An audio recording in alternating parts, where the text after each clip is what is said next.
Hey everybody, it's me again. Last year, I read 52 books, and I did a whole thing. In 2021, I read 37 books, not 52 this year. It wasn't just out of laziness. I did a fair amount of my own creative stuff this year, so I was a bit tied up, and I'm cutting myself some slack. So this year, it's going to be 37 books in the Tim Werenko 2021 reading list Thunderdome / Highlander, There Can Be Only One Combat. Here's what I read in 2021 in the order I read them. I'm going to go quick. What If? Serious scientific answers to absurd hypothetical questions. Barkskins. Baba Yaga, the wild witch of the East in Russian fairy tales. One night stands and lost weekends. Outline. Land of the Firebird. Figuring. Zuleika. Mariners, Renegades, and Castaways, the story of Herman Melville and the world we live in by C.L.R. James. Bear with me, that is so much better than you think it would be based on the title. The Overstory by Richard Powers. The Metamorphosis by Ovid. Josephine Baker. A Swim in a Pond in the Rain, in which 4 Russians give a masterclass on writing, reading, and life. Again, catchy title. Transit. The Underground Railroad, Sculpting in Time, The Silence, Escape on Venus, Interlibrary Loan, Blood Meridian, Truth of the Divine, The Living Mirror, 5 Young Poets from Leningrad, Sula, The Private World of William Faulkner, Wolfface, Peace, Foundation and Empire, Red Pill, The Beatrice Prophecy, Soldier of Sidon, Captain Nat Herreshoff, The Wizard of Bristol, On Blues Waters, The Dawn of Everything, A New History of Humanity, Kudos, Symphony for the Dead, Dmitri Shostakovich and the Siege of Leningrad, Introduction to Artificial Intelligence, Tractatus Logico-Philosophicus, and that's the list. First up, The Dawn of Everything, A New History of Humanity, versus On Blues Waters by Gene Wolfe. The Dawn of Everything is a total rethinking of the nature of how society has evolved. This book is no freaking joke. I love Gene Wolfe, one of my favorite writers of all time, and he's going to show up a couple times this year. On Blues Waters is, in fact, actually a really great book, and it fits into his very long and complicated story about humanity leaving Earth as the sun is failing. Humanity lives on a generational spaceship for thousands of years, so Earth is utterly just a legend, shrouded in myth. People have settled on a new planet called Blue, and there's another one called Green for the sequel. And there's aliens, and it's very political, and it's religious, and it's mystical, and it's really, really wonderfully done. But the scope and ambition of The Dawn of Everything wins. That book just blew me away. Next up, The Beatrice Prophecy by Kate DiCamillo versus Introduction to Artificial Intelligence. No freaking contest. I love AI. I love math. I even found a few really interesting things about the nature of thought and the evolution of human thought. But I will always love Kate DiCamillo. Her faith in humanity, the power of stories, it's like reading a hug. I love everything about her, and this book is no exception. It's not as complex as Despereaux or as deep as Edward Tulane or Magician's Elephant, but this book is well worth it, and I love it. On to the next one. Tractatus Logico-Philosophicus by Ludwig Wittgenstein versus Red Pill by Hari Kunzru. Oh boy, Wittgenstein, yuck. Okay, I get it. It's important in world philosophy, and ultimately it is interesting to contemplate, but Jesus Christ, never has 80 pages been so fucking hard to slog through. Oof. Okay, Red Pill wins hands down. It actually is a really excellent book. It's about gaslighting and the far right slip and slide into actual madness and the mental destruction of a very interesting and thoughtful, creative character. It's a really fine book. Totally recommend it. Next up, Captain Nat Herreshoff, The Wizard Boy of Bristol versus Kudos by Rachel Cusk. Here's the thing about me. If you recommend a book to me, it is really, really likely that I am going to go out and freaking read it. So this year, I saw some beautiful sailboats while I was in France with my youngest child, Annika. My uncle, a sailor and appreciator of beautiful boats, recommended this book to me. So I read it. It is not a great book, but it is about a man who is a freaking genius. Herreshoff was a designer of sailboats at the turn of the century, and a few of his boats still exist. I've actually even seen one, and yes, it is breathtaking and extraordinary. On the other hand, Rachel Cusk has written a trilogy of books, Outline, Transit, and Kudos. They're all going to show up here. They're all remarkable. Kudos to Kudos, you win. Remember how I said Gene Wolfe would appear a few times? Well, Here he is again. Soldier of Sidon is up against Symphony for the City of the Dead. Soldier of Sidon is like a Memento in book form. This is the third book that deals with his character, Latro. The concept is that ancient scrolls have been discovered in modern times, and this is the translation. The scroll is a first-person narrative of a Roman soldier who has suffered some kind of head injury, and now he has no long-term memory. So he writes down events of each day so he can keep track of who he can trust, who he can't trust, which various characters are trying to manipulate him, and he tries to rediscover his life. And before you think this is a ripoff of Memento, please keep in mind the first book in the series was written in 1986. Memento came out in 2000. So it might actually be the other way around. Of the series of books, there's 3 in the series. This one is hands down the best one. Unfortunately, it's up against Symphony for the City of the Dead. This is a story I knew almost nothing about. Yes, I know the true story of the people of St. Petersburg struggling to survive the siege in World War II, or the Great Patriotic War, as the Russians call it. This book and this story came into my life because of my friend Simon Voronin. He worked on a film in Russia about this event, about which this book is, and I can't wait to see it. And here's the story. As the people in St. Petersburg, or Leningrad at the time, are starving to death and freezing and under constant barrage from the Nazis, this composer, Shostakovich, made his 7th symphony while under shelling and starving to death and eating wallpaper to survive. It's a harrowing story. And not only did he write the symphony, but they played it, and it's a doozy. And people were literally collapsing because they could barely keep up with what the score was demanding. It's really an extraordinary story of art and humanity and the creative struggle. It is really an amazing story, and it's the winner in this contest. Next one is What If by Randall Munroe versus The Dawn of Everything. What If is a delightful read, and it takes ridiculous ideas and carries them to their scientific conclusion. Like, for instance, could you build a jetpack out of downward-facing machine guns? Or what would happen if all the lightning strikes on any given day all around the world happened at exactly the same time in exactly the same place? Well, math can answer all of this stuff, and it really is fun, but The Dawn of Everything literally takes on everything we know about history, and it spins it around like, okay, so here's what we've been taught. Early man lived in small nomadic tribes, hunting and gathering until the plow came along, and then there was farming, and that led to having a supply of food. And then they could all stay in one place, so people stayed put, and that led to cities, and then that needed organization, so governments evolved in order to keep the order, and then there's writing, and then money evolved. And those cultures were so superior that, of course, that's why we have everything the way that we do now. But this book does this amazing thing. It says, hang on, there's a lot of archaeological evidence that maybe all of this didn't happen in a straight line. And people are complicated. And there's lots of ways of doing things. And millions of Native Americans were in North America before the Europeans showed up. And they had tradings and amazing philosophy and complicated government structures. And hold on to your hats, they were really democratic and amazingly free. Much of this philosophy was exported to Europe right around the beginning of the Enlightenment. It's funny timing how that worked out, but it's really fascinating and complicated, and it's just an amazing book, and in this standoff, it's a clear winner, no doubt about it. Next up, Tarkovsky versus Don DeLillo. This is about as thinky a pair as you're ever going to find, and I freaking love Tarkovsky. He is the poet of cinema, without question. The Burning Barn in The Mirror is probably my single favorite moment in all of film. Maybe, I mean, it's debatable, but it's definitely up there. The creation of that moment is like nothing else in cinema, and he just does it over and over and over. He is an amazing creator. So the book is interesting, but it's not the insight that you get into him as a filmmaker or his process, the same way that in Buñuel's book, My Last Sigh gives you insight, or Kurosawa's like even better, something like an autobiography.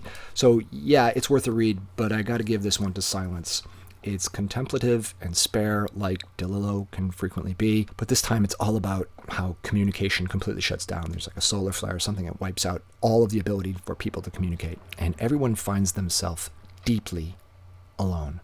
Yes, it's the perfect pandemic book, but his writing is so thoughtful and intelligent and fluid and beautiful, and it's really, really well worth it. It's a really short book, but it's great. All right, next one. This one's strange. Mariners, Renegades, and Castaways, the story of Herman Melville and the world we live in by C.L.R. James versus easily the dumbest, shallowest, stupidest biography I've ever read. I love William Faulkner, but this book was a fucking pamphlet. I found it in a used bookstore while I was on a getaway with the love of my life, and that was delightful, but the book was not. So the clear winner on this is Mariners. More on this one later. Next up is Zuleika versus Wolfface. Wolfface is a book of poetry, and it's great. Everyday life, like walking your dog, or musings, like hummingbirds versus nuclear missiles. Yeah, it's that strange, but it's also really kind of beautiful, sometimes funny. It's really thought-provoking. It's delightful, and I really, really loved it. I didn't know this author. I don't even know how it came into my life, but I loved this.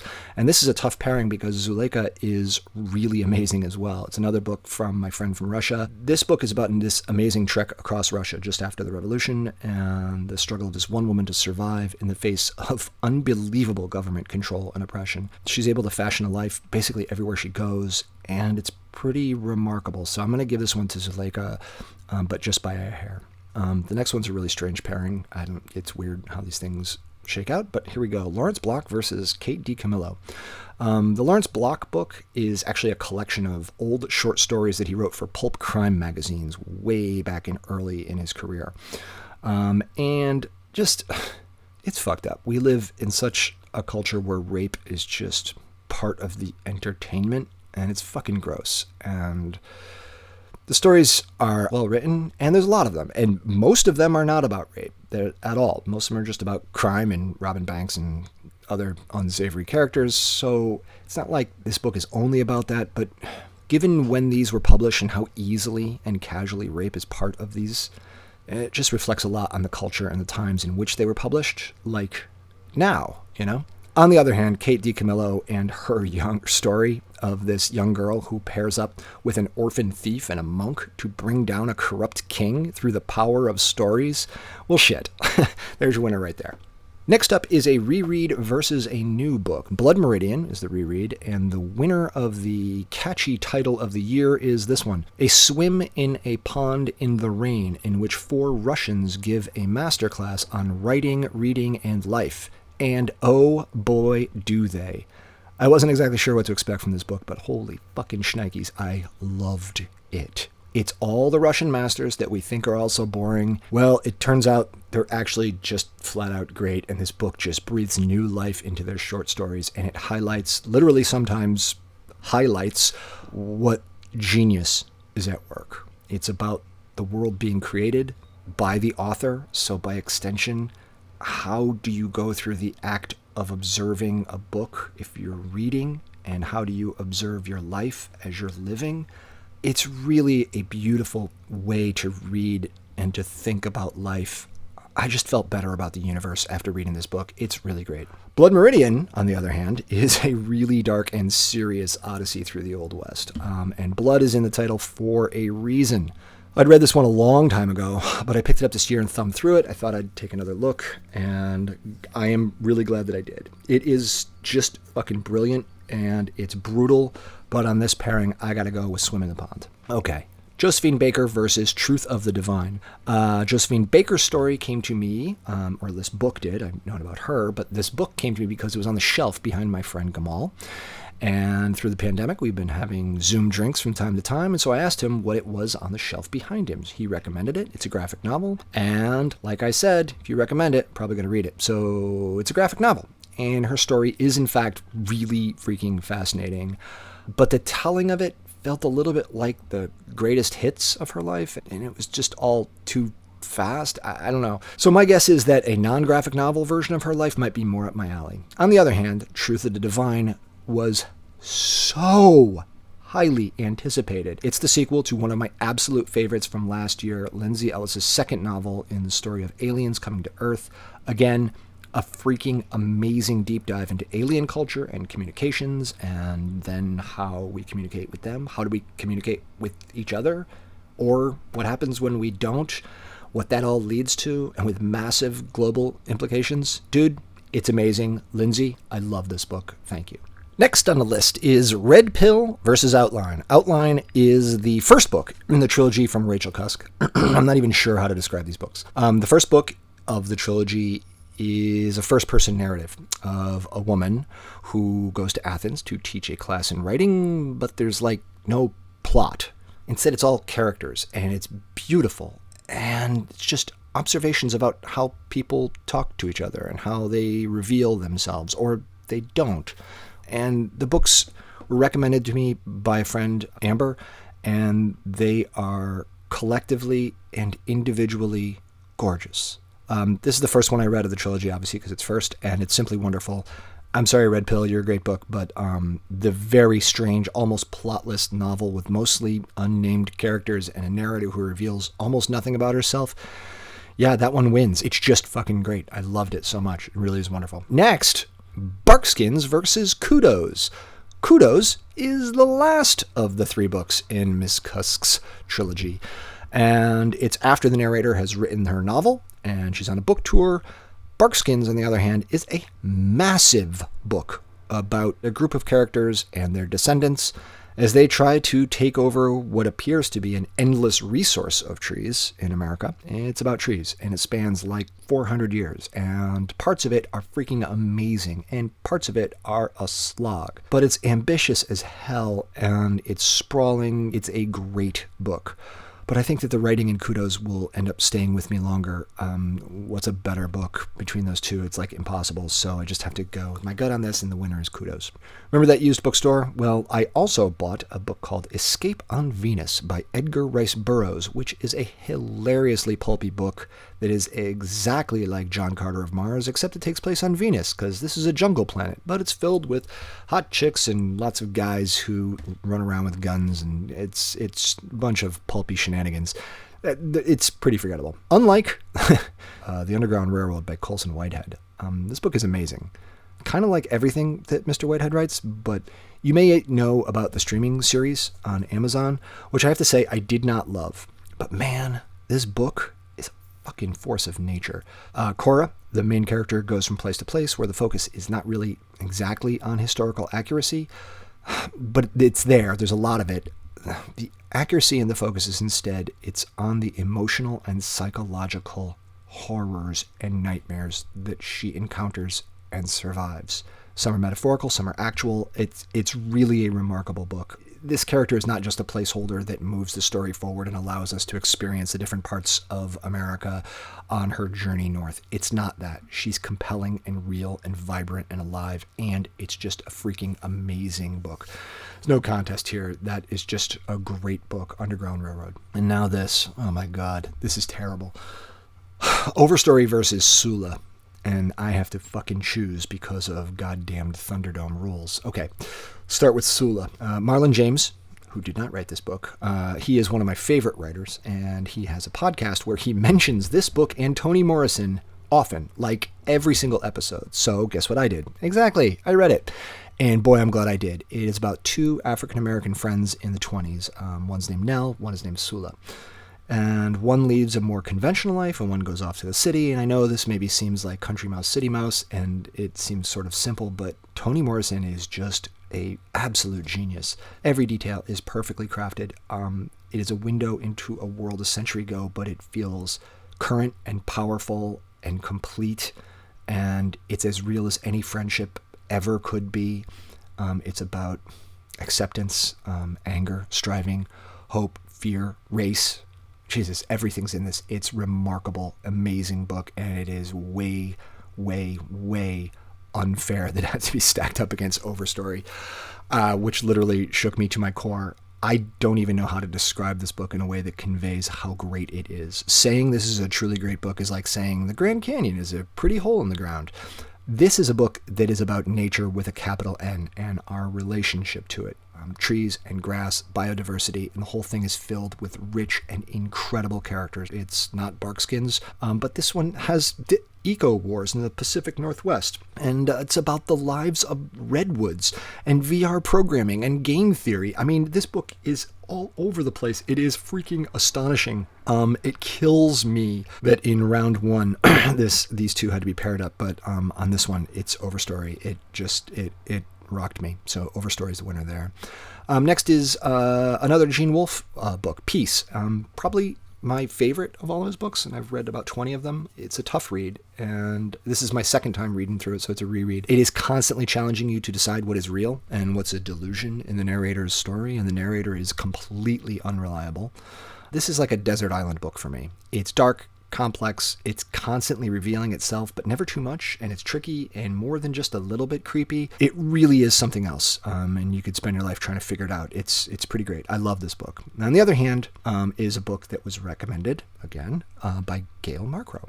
Figuring by Maria Popova. This was a wonderful, meandering, wandering, thoughtful series of essays that are all loosely connected, but they're historically tied together with the role of women. Mostly unknown women in literature and science, and it was a revelation. It was delightful, just a real freaking awesome page-turner. It is surprising, it is fascinating on every single page, but it, again, in a close matchup, I have to go with Peace on this. I will probably read Peace every year or two, probably for the rest of my life. So Peace wins on this one. Now we're down to Russia versus Russia. A lot of Russia in this. But yeah, so this is Baba Yaga versus Shostakovich.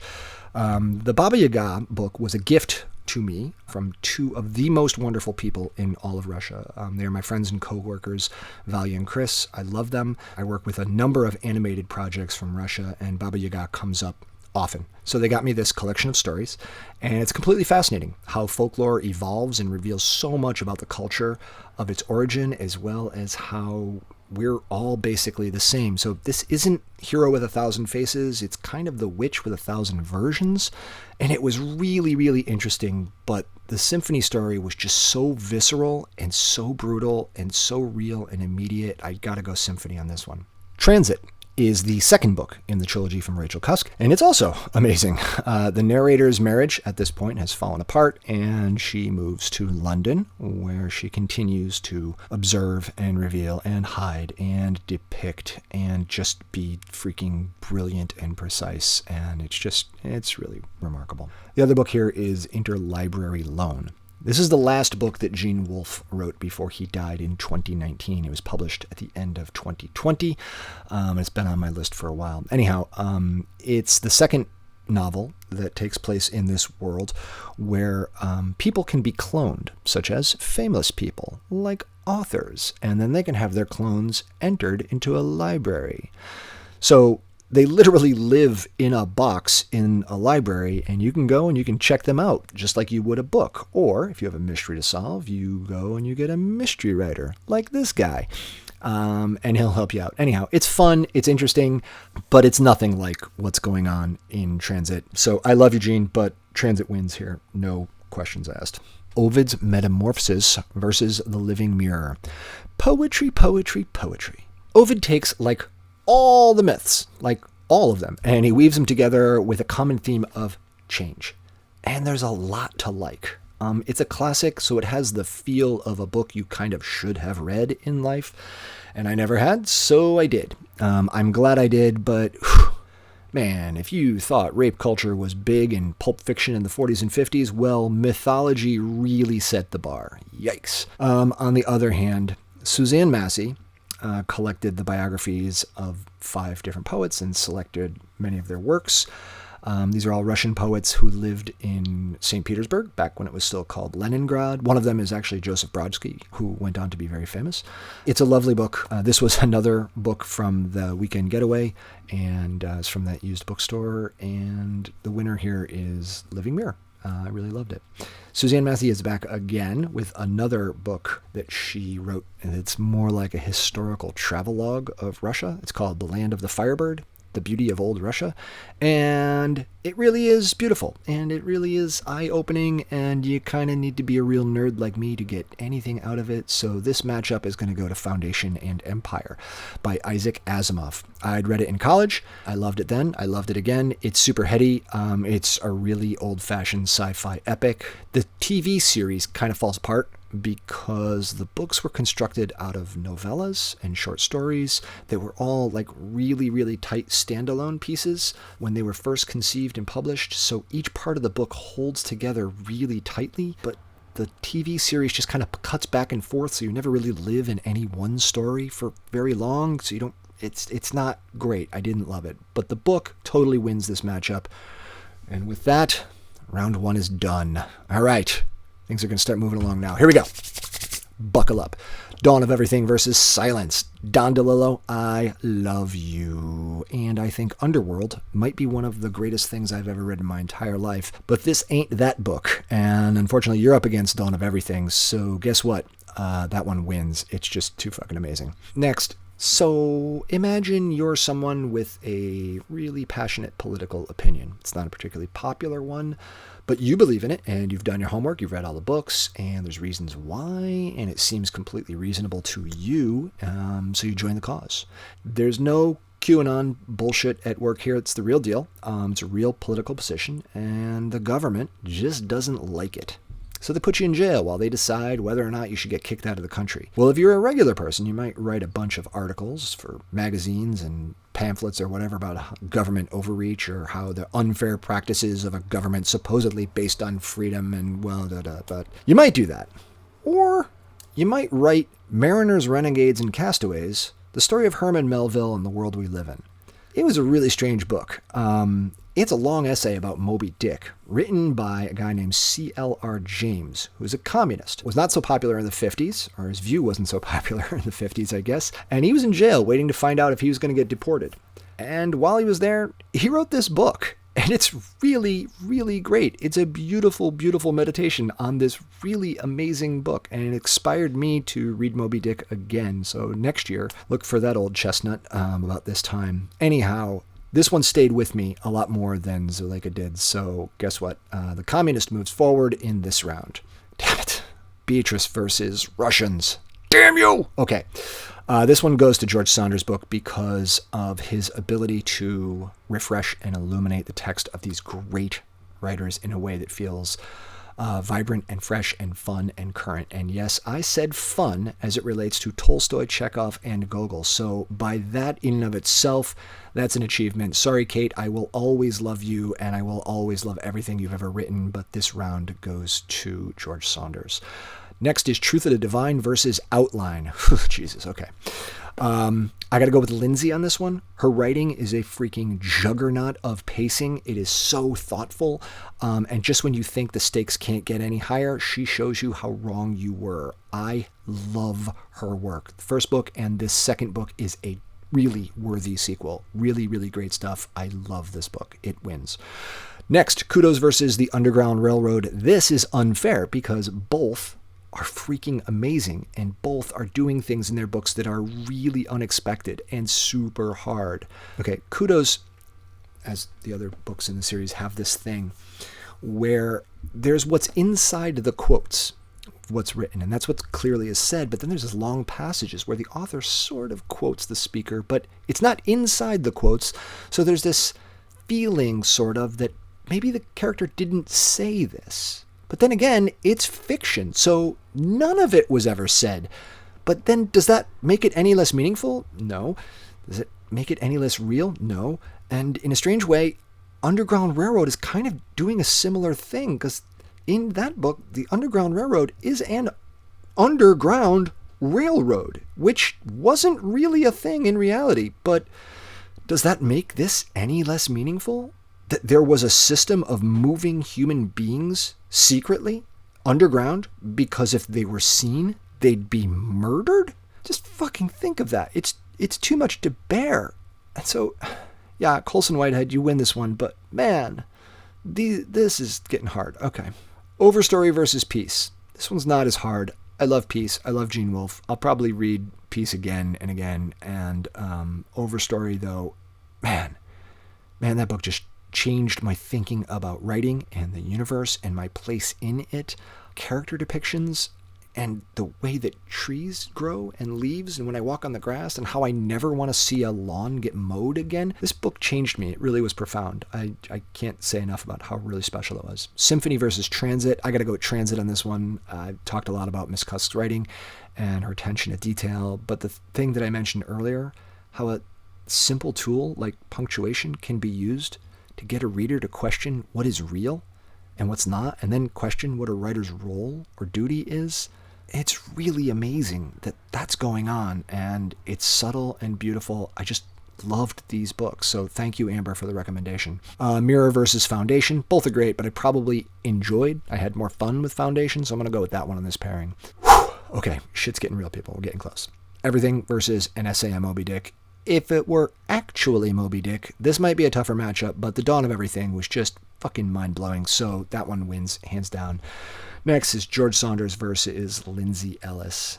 This sucks so bad because Lindsey's my friend and I love her. Okay, Lindsey's book ends unresolved. It's part of a bigger trilogy, or maybe there's 4. I don't know. I hope there's 20. I fucking love these books. So anyhow, it's unresolved, which makes me have to go in this reading experience with the Russians. I love this book. Underground Railroad versus Overstory. I have to go Overstory on this. And why, I don't know. It's impossible, and I can't pick. We are all privileged to live in a world where these two writers are alive at the same time. It's kind of a miracle. So anyhow, Overstory. It is indescribable, and it is beautiful and hopeful and brutal and depressing and uplifting all at the same time. It's just an incredible read.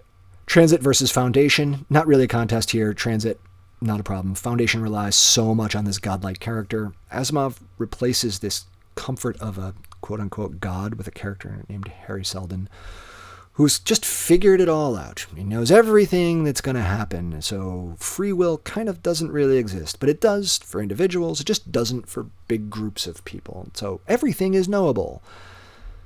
In some ways, I guess that's maybe comforting, but maybe not. I don't know. It's an interesting contemplation, but in this stack-up, Transit wins. It's about people and the beauty around us and our everyday interactions. Transit. God damn it, people. The Dawn of Everything versus A Swim in the Pond. Fuck. It's Dawn of Everything. It's just too monumental. In the same way Swim in a Pond is about looking at old text with new eyes, this is exactly what Dawn of Everything is doing with all of history, and it gives us a new narrative to consider. And, I don't know, maybe the Indus Valley story of the cradle of civilization is way more complicated than we thought it might be. And maybe Africa had incredible cultures and governments, and they were fully realized civilizations, but because they didn't build things out of marble and stone, we didn't find the stuff. It's made out of wood and trees, which rots, and so we didn't find any historical relics. Or how about this? Maybe it's just more comfortable to stick to the story that we've been taught and do archaeological digs where we already know we're going to find stuff. It strengthens our existing comfortable narrative. It's tougher to get a grant to explore places that are new with unreliable results. When the results aren't guaranteed, you get less of a return on investment, so it's tough to get that grant. So yeah, this book is about how the economics of the world have led to perpetuate the story of its own dominance. Shocking that it'd play out that way, but yeah, it does. It's that fucking good. So try a new look at the world. It is worth the deep dive. God sakes. Here we go. Overstory versus Transit. Overstory. The ambition and scope of this book is incredible. Please read this book. It will change the way that you walk through the world. It is gorgeous. And now, here we are, the moment we've all been waiting for. Ladies and gentlemen, if you haven't jumped out a window by now, the winner of the prestigious Tim Werenko 2021 reading list Thunderdome / Highlander There Can Be Only One Combat is The Dawn of Everything, A New History of Humanity by David Graeber and David Wengrow. Pick this one up. Yes, it's daunting. 700 pages of history and political theory and economic theory all tied together with anthropological research. Sounds like a real page turner, right? Yep, it is a beach read. And it kind of is. It's fucking great. And it's also my personal pick for my book of my year. Thanks for coming along on the ride, guys. This has been really fun, and I hope you enjoyed my ramblings for however long you were here. Happy New Year, and we'll see you next year. Thanks. Bye.